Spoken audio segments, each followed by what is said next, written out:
Thank you so much for staying tuned. It's all about you. It's all about I. It's all about everyone that has one or two things to do with Nigeria. Whether you're in Edo, Delta, Ekiti, Nasarawa, Kwara, Sokoto, Katsina.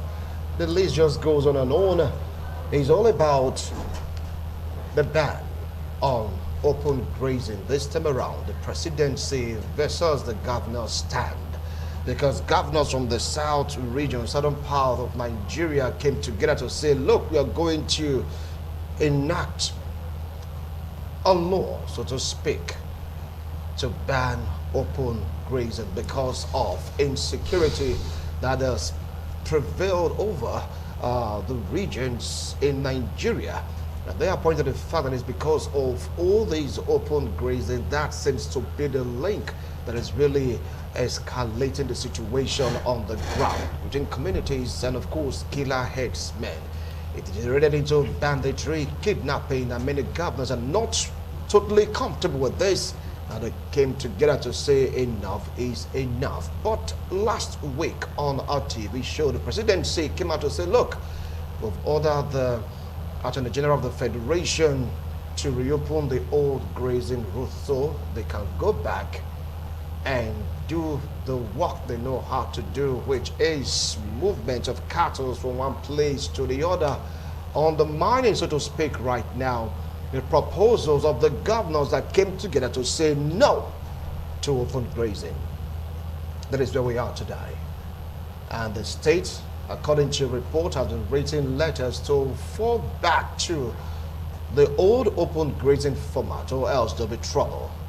And the states are beginning to react. What do you think this may lead to? Though some group of persons that are from that extract said, look, they have nothing to do with those letters, they should count them out. But the letters, they're already in circulation. Do you think it's going to make any difference? Do you think it's going to make any difference in what we are really trying to combat insecurity? With me here in the studio to talk about this, I have a clergyman, a public affairs commentator, political analyst. Join me to welcome Reverend Dr. Emeka Ikwaga. Welcome to TMI Tuesday's edition.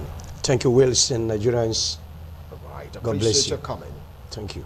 As very close to him, he is a senior lecturer here in Uniben, a professor. Join me to welcome Professor Julius Iyase.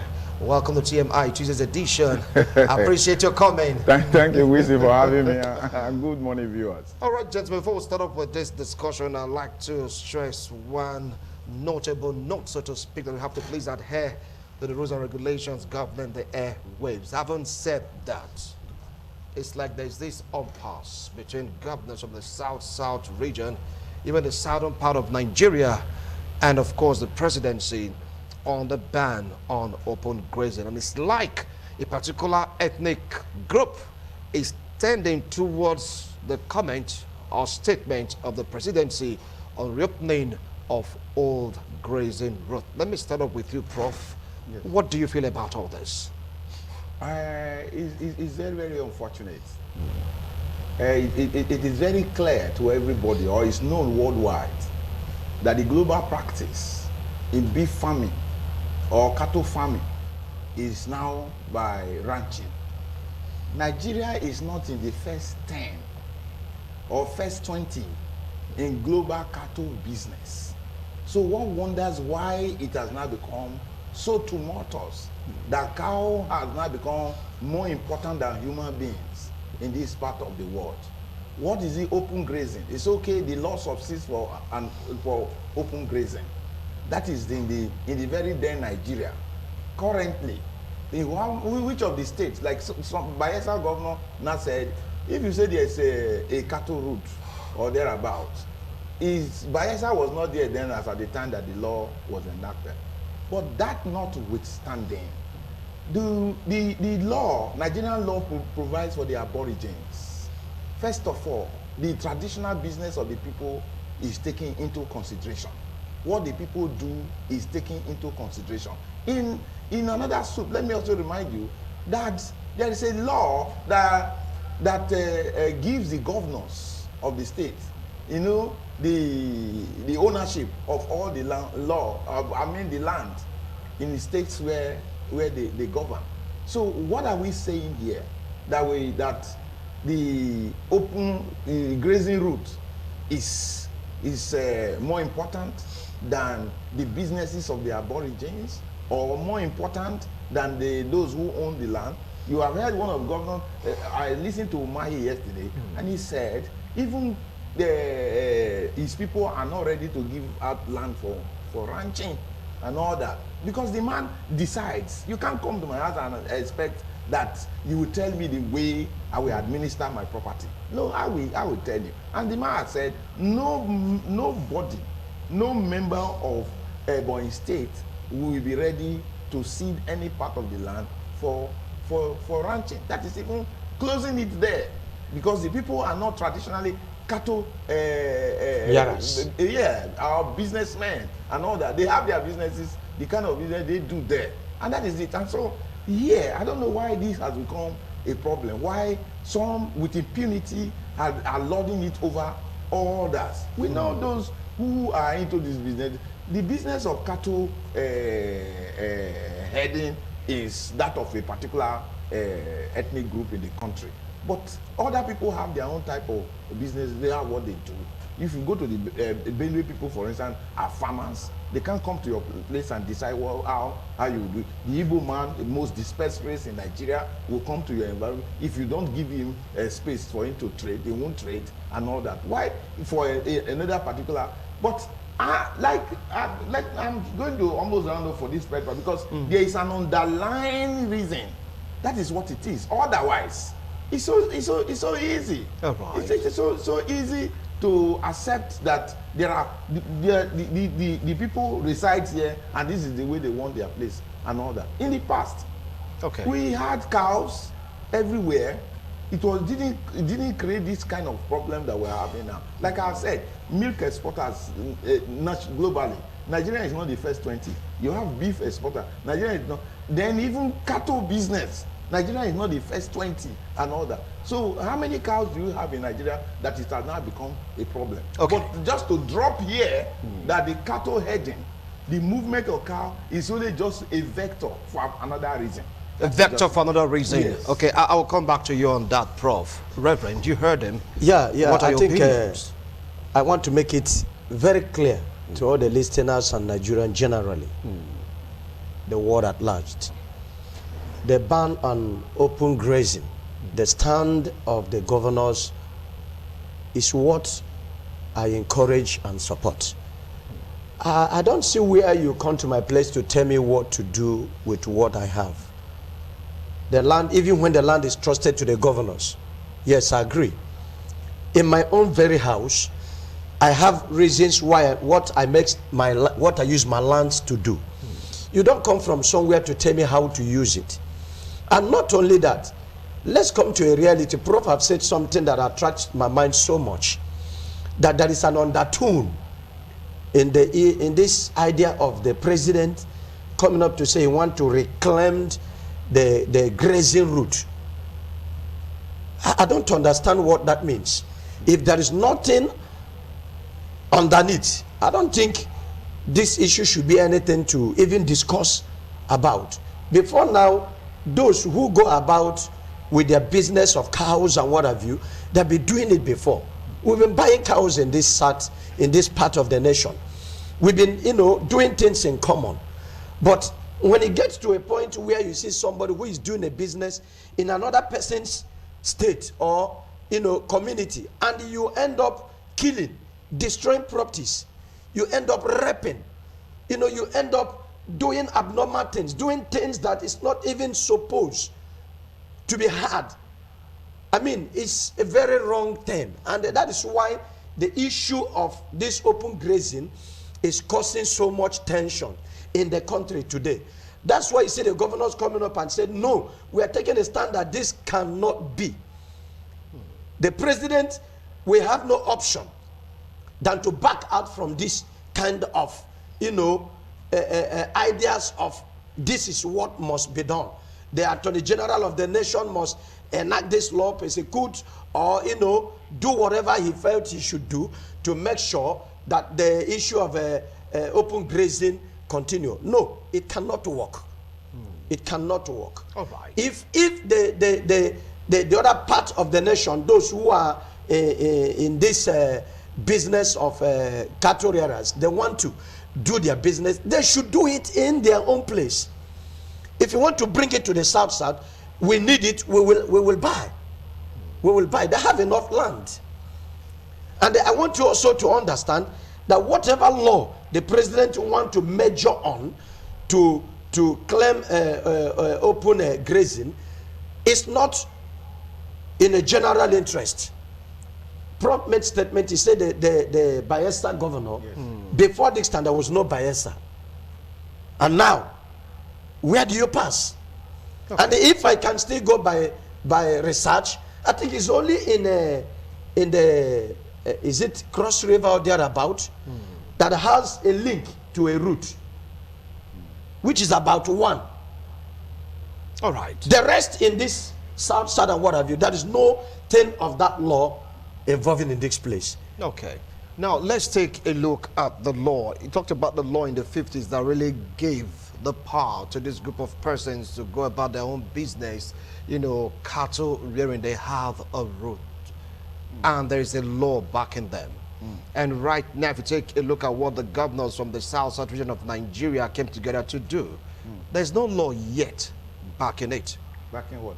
What the governors talked about, a ban in open grazing. Well, yes. Is it in our constitution? Because the old route on grazing is there in the constitution. Where is it?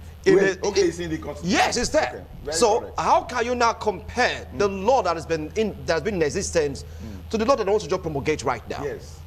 Which, in fact, is it not the same people who administers this country with 2 different laws? You have the Sharia law. You now have the other general law. Yes. So so which law? That is 1. 2. Remember that population has continually increased. Population is on the increase. And so the demand for land, because land is constant, is also on the rise. And so now what do you do in situations like this, where the Aborigines require more land, and then you are coming to tell them that the land should be provided for as a grazing route? But there's another law, Nigerian law, that provides for the Aborigines, that says the traditional business of the people must be respected first of all. That law provides for the people before a law covering those of strangers. If it's not saying that there's a grazing route, let him come and say, okay, the owners of the land says, this is what we need this land to do. So you cannot impose it upon them. Now, if you the grazing route there, if you look at it, you have many. That thing may have taken place when Nigeria was about 30 states in the federation. But now that you have many states and all that, does that route still subsist? It doesn't. That is just it, because the boundaries of the different states are different. It's not as it used to be. So how you are not saying you are linking this state to another state? How do you go about that? So, but that law, I think, I'm not a lawyer, but I think it cannot stand right now, because the land is in the hands of the governors. They own the land. They decide on what to do with the land. They are the administrators of the land and the people. And the people are saying, we need our land for our own type of farming. And then strangers are coming and telling you that and of course, but what I'm saying here, like you have asked me the question that yes, the law and all that. Yeah, whereas the law exists. But then the existence, the sanctity of the human life also exists. How can you now say that because you have a grazing route, that is you must continue that? Meanwhile, these same persons who are on this route are not just only headers. They are carrying, very lethal weapons on them with which they are smoking life, are snuffing life, out of people. All so right. is it a country is supposed, first of all, is to secure the citizens, is to secure our citizens. Then is it the cow that you are not securing more than the life of human beings? Okay. Let me remind us that cow is not the most important source of protein. It's not the most important source of food. You understand? There are countries where people don't eat cow at all. All right. We've forgotten about this. So why is cow now more important than the life of human beings? Okay. Now, let's take a look at another aspect, the rights and freedom of movement. Now, this is what this group of persons are saying, that if you put that law on the ground, it's going to impede them from exercising their right of living or thriving in any part of the country. Reverend. Yeah, I don't see anything wrong. You coming to my place to stay with me. We coexist. I don't see anything wrong about that. Nobody is arguing that. I'm in Edo State. I'm not from Edo State. You accommodated me. We are together here today. We make things together. We do things together. We try to correct things that need to be corrected together. It's because we coexist. Nobody's against that. But one thing that everybody is kicking against, but before I go ahead, let me send this warning to politicians. You are not staying in the office forever.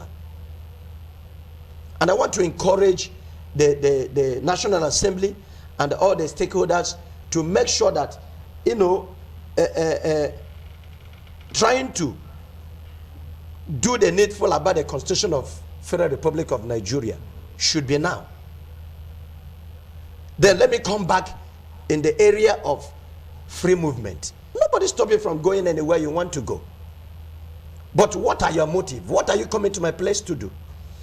If you bring your cow, you are a professor, and this is your profession, you just come to my place, you want to make sure that you join me to develop my place. I will give you every opportunity to do so. Yeah. But when you are coming to my place, your motive is to take what belongs to me by force. It cannot work. That freedom will not be given to you. You can't give me that freedom. So I don't see where the law that must be established, that I should allow you to come, destroy what I have, kill my people because you want to do a business. What business are you doing that others doesn't do? Stay in your place, do the business. If I need it, I will ask you to bring it. We export, we import, even with other countries. Is that not true? So if I need your cow, I can ask you, send your cow to me, as many quantity I need. Okay. Yes, I can ask you. Okay. If I don't need it, I do whatever I want to do. Stay in your place and do whatever I want to do, because your motive of coming to my place is not good. Okay. Your motive is to destroy and not to coexist with us. So the idea of free movement, coming to stay anywhere you like to stay, if you have a good motive, you can. But if the motive is wrong with what I'm seeing, that is an undertone, you are not permitted to come to my place. You are not permitted to come to South. You are not permitted to come to Southeast. Remain in the North. That is my take on that. All right. Now, if you take a look at this umbrella between the presidency and, of course, the governors, some persons will eventually take sides. And once they're beginning to take sides, do you see an end to this crisis between killer headsmen and communities in Nigeria?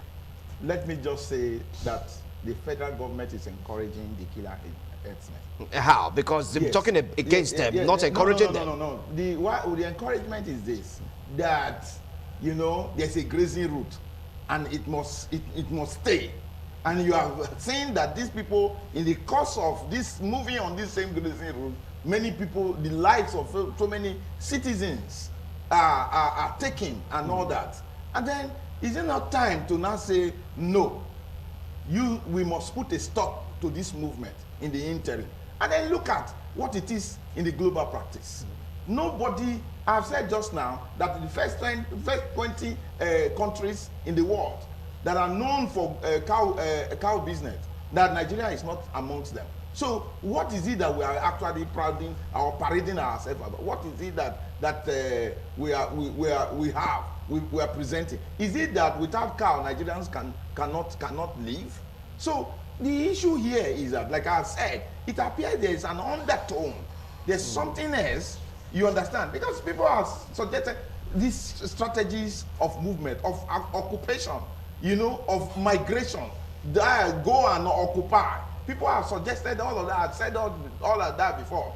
People have come to report from meetings that I had, clandestine meetings and all that, that the reason for this, why we are now seeing this tension, this movement that are on now, these killings, is not just because of the cow. It's because of go and occupy. We have seen a situation where even the president went to Egypt and now said, you can come into the country without visa and all that. I listened to the Bauchi state governor at the time. He said he has cousins in Cameroon.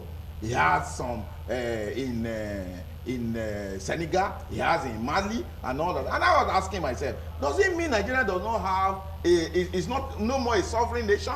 Does it mean we don't have boundaries? That you now say these people. So it means that Nigeria's population is not known. We can't determine the population. So there's no way in this country you can plan with the population that you have, because somebody is saying that I have cousins there, they can come in anytime and return back. And there you know there's a window 60-40 of these same people who are headers. And then it means that all of them along this window can come into Nigeria. And somebody has said before that these people are looking for a country they want to call their own. Because it has happened so many. Look at you remember the Darfur issue and all that, the CAR matter, and all, you know, the war. And that the same thing, the North and South thing that happened in Darfur, that's what is almost, you know, almost taking root now in Nigeria. And what that means is just our advancement, occupation, and then rule over and all that. Now, the 7 pillars of government, for instance, has been seized by these people. Each time people went on complaining,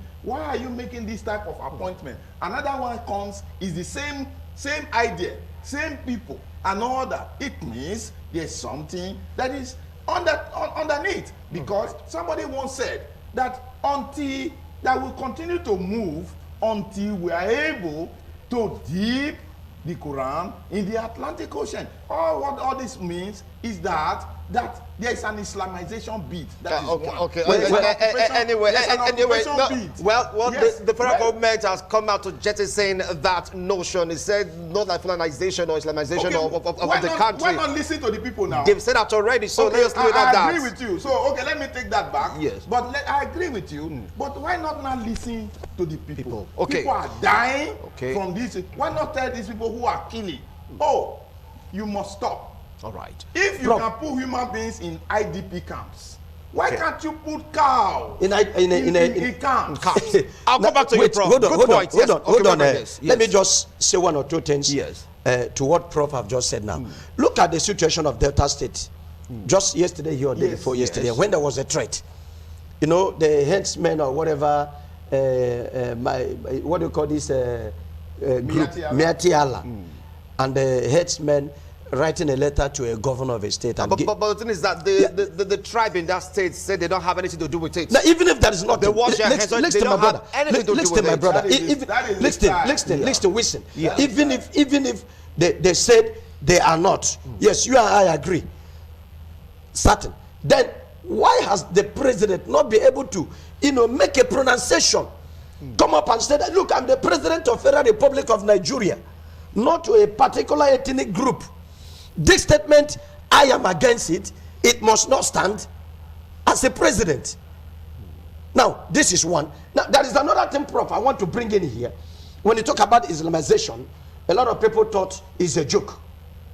Even if by the rule of NBC, there are certain things you don't come up in a general to say. Moreover, also the federal government have come to clear that rumor, saying it's not true. So let's work with that, please. Let's come in again. Undertone. We talk about undertone. Do you see what is going on here? A lot of us are not catching this picture. I'm seeing it clearly. Look at federal government of President Muhammad Buhari has gone undertone, borrowing millions and billions of dollars, and we're using the issue of headsmen matter, killing here and there, blindfolding majority of Nigerians. And while we're busy here now, this war is going on with headsmen.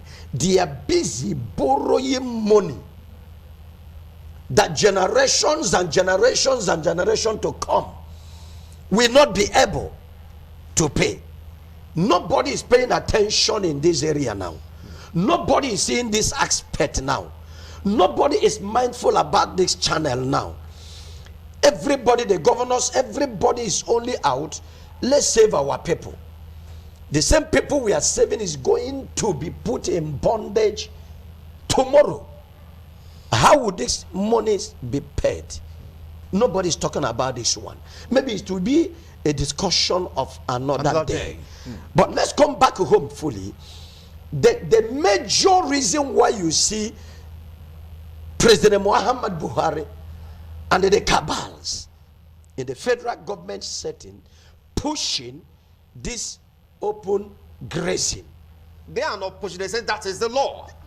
Whether you say they are not pushing and they say it is the law. Yes. If it is the law, this law is not covering all the states in Federal Republic of Nigeria. It's not covering Imo State. Are you understanding it's that not covering the stand of Anambra the presidency will cause more trouble? It's more trouble they are causing already, whether you like it or yes. Because it's going to come to a point. People's eyes are opened. Excuse me. Yeah. Excuse me. Let me allude to what he's saying. There's this. You have talked about open grazing. They have talked about grazing reserve. They have talked about the water bill. Water bill. They've talked about merging CROK, Christian religious knowledge, and Islamic religious knowledge as one subject. And if you look at the curriculum that is there, it is written there, Jesus did not die and rise again the same day. A child has to recite Quran 100 times a day before closing, and so many other things. If you look in between two major cities, who forms a camp in between these two major cities? The extra-rural mode of marry their girls and all of that, where eventually the girl that was taken from, is it from Bayelsa or Port Harcourt, was found in an emir's palace in the north. In the north. These are all migratory. The bike strategy of permitting, using bike to move, to understand, to study and all that. We are saying all of this. Even there are people who come and say, look, oh, these are discussions that are going on. What are you people doing? And all that. And so nobody is sleeping anymore. It's just to eat, we need peace and all that. And the best way, like the governors of the South have come out, is to ban open grazing. Because people are saying it's not even the cow meat that is the issue. It's being used as a vector for migration. Our eyes are open. So there is no two-way. There's no other way to paint this matter.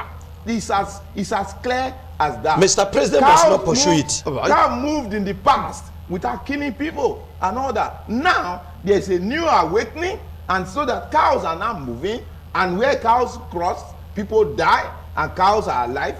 Cows are now more important than human life. I don't think this can stand. All right. Now, if you take a look at the stand of the presidency, juxtaposing it with the stand of the governors, how do you think this can be resolved? Because according to the constitution, there seems to be more power at the center, which is with the presidency. Do you think the governors of this region stand a chance? They stand a very big chance, sir. The governors of this region stand a very big chance. The governor is in charge of the lands in every state. The presidency is just there. There's no way if the governors or the governors in South stand on that one mind agreement, there's no way the presidency will be able to achieve their aim. There's no way. The only fear I have is betrayals among them. Because you want to become this tomorrow, he will promise you, if you want to be a president, join APC. And we are not running one party system in Nigeria. Must I be APC before I become a president? Well, that one is relative, though. Must I be PDP before I become a president? It's still relative. So if you are a president of the nation, please do the needful for the whole, for all, not for a particular section. Prof, you talk about the appointments and what have you. How has the appointments be? One direction. So if the governors want to achieve this, they should stand with one mind. They will. With one mind. With one mind. They will. All right, Prof, I'm still throwing this question at you. Did the governor stand a chance against the order of the presidency, reopen the old grazing route? That is what we are going to stick to. So how do you think they can really combat that? There are so many things against that law of open grazing. Number one, like he has said, the governors are the owner of the land. The governors protect the interests of the people. People are being killed through open grazing. And so the governors have right, because there is even allocation, money given to governors for security. You understand? So the governors have that. That is number one. Number two is that, you know, the people are saying no. So the governors must do what the people want. That is it. Since they own the land, the people are saying no. The federal government cannot now come and say, take it by force. Yes, we must impose this. Now that is that the states have changed. When those laws were made, the number of states we had then is not what we have now. That is another one is that when you find that a law is inimical to the health of the people, don't you repeal such law? I mean, you must keep it because of a secular interest. You cannot keep it and all that. And that's like what we are saying. And they have also come out to say that many of these people who are causing problems in the country are not Nigerians. Why not therefore? We have immigration now. We have laws. Why not these immigration officers now go into the hinterlands to fish out these people who are headers, who are no Nigerians, and let them take their cows back? They should do. So there's no way that law, the federal government law, will supersede the law that covers the aborigines, the owners of the land. There's no, those people have their businesses. What is going on is evil. That somebody has borrowed money to cultivate a land, and then the crops are now growing. One day somebody takes an animal, cow, into that land and raise the crops down. I have friends, colleagues, who want to augment the poultry salaries that we are being paid, and then they are farming. Many of them now can no more go to farm. There's somebody around here who was taken from his farm. You understand? And on the 30th, on Easter Sunday, 7.5 million naira ransom was paid by the person. As I speak with you now, the family are in anguish because they have not still seen the man. And the presidency are not seeing these things. These are the pains that people are suffering. And then you see all of this, and you think that as a responsible government, don't you come to the aid of the people? Right. For a very long time, people have slept. You know, it is even written there in the Bible. It says, why men slept? Satan came and planted chaffs and all that. But now, people, anytime you wake up, it's your money. That is another parable that my people say. So people have woken up and are saying, this is not, you can't continue. We are aware now, our eyes are open. All right. And Prof, hold on. You made a statement earlier. The population now is of the higher increase. Of the higher increase. Before you begin to work in an old law, you should be able to look at the face of the current move. When this law was made and there was this coexistence, and the people were doing their business everywhere, people were together, there was no issue of killing, maybe then some of us were not born. Today, I am here, I have children, I have families I cater for, and I need a land to make sure I accommodate them. They won't live in the sky. And somebody will come and say there is a law. The land I was supposed to use to, take care of my family, have a roof over them, and somebody's putting an animal on it, and he said I should go where? I should go where? All right. So it cannot stand. All right. Now, before we call it a wrap on this segment, because we spent close to 35-40 minutes right now on this particular talk. Some states, a particular state, the other state to be precise, they've been issued letters of going back to what the presidency said, reopening the old routes, or else there will be trouble. Now, how do you think these things that have been threatened should take care of themselves? Don't forget that when this letter came to other communities, it was followed by actions, and the actions were not palatable. They were sad, sad tales. So what should be done? Because in the southwest, they have their own outfits. Yeah. In the southeast, they have their own outfit. But in the south, we are yet to have our own outfit. So what should be done? Yes, they have seen that we are weaklings in this region, in the Bende region.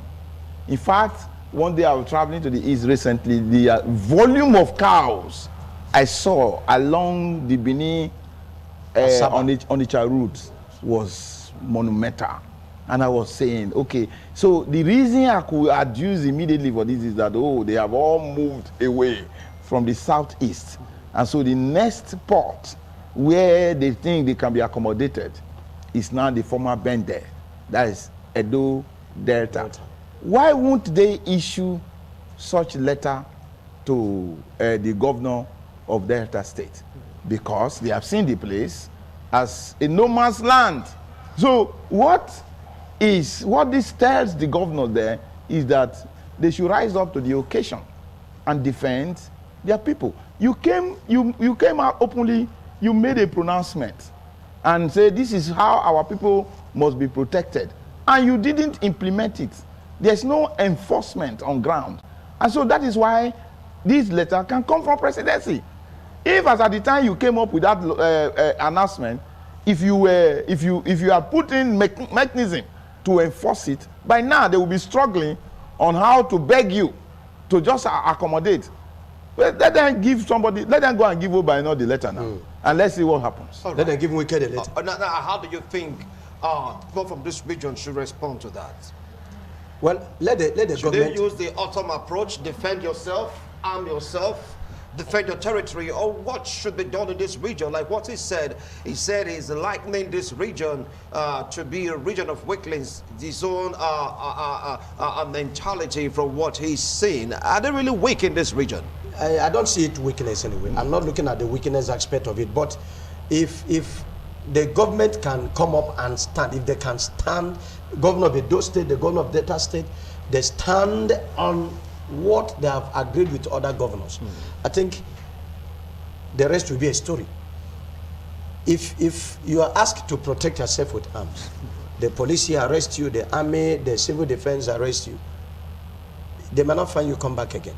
But if the other set of people carry arms, they are being arrested, nothing is done to them. I watched something in social media. Why I refused to come up with it is because it was a social media. I've not gotten the authentication. I've not put details. Yes, I'm not very sure how reality it is.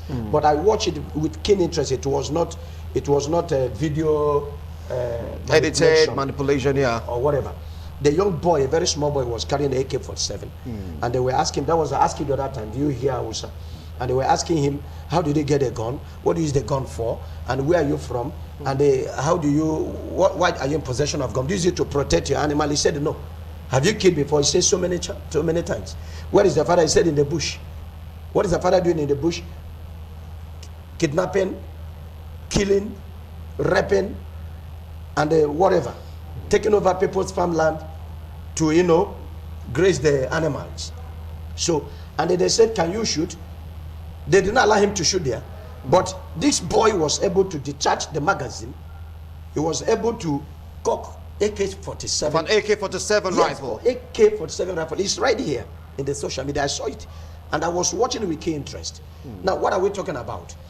If you ask our youths, if you ask our people to carry arms to defend themselves, they can. But you will see that the security personnel in this region will frustrate their efforts to defend themselves. They will go after them. They will tag them terrorists. Even when they have no arms, they will tag them terrorists. Now, if you want to take over the whole land, allow some people to go their way. Tell me, please, go your way. You don't need me, I don't need you. Survive on your own. And what federal government, let me quickly go back again and sound this warning. What federal government is pushing is to tell people, divide this nation. Well, they say the unity of Nigeria is non-negotiable. They If don't it's say not negotiable, you cannot trade on mine. They don't say the dividing nation. It's just you about cannot trade on my rights. It's just about the altercation between the herders and, of course, the farmers. Talking about the old grazing road. That's what this is all about. How is that going to be unity? Grazing. It has to do with the breakup of the country. Please. Please. Prof, Prof, how would there be unity between me and you when you're intimidating me, when you're taking what belongs to me by force, and I don't want you to do so? How would there be unity?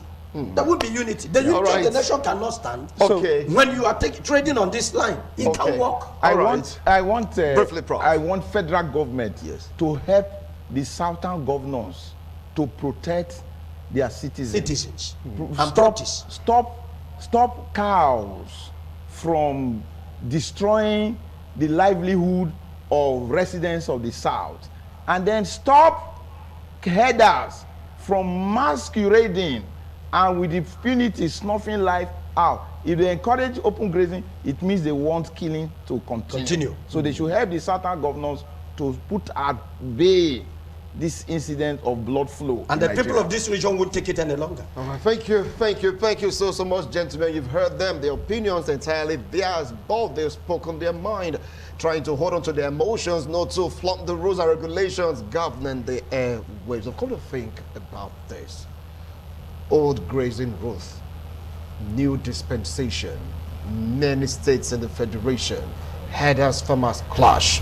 Well, what do you think should be the way forward? Don't you think there should just be a balance, a round table for discussion for this to happen?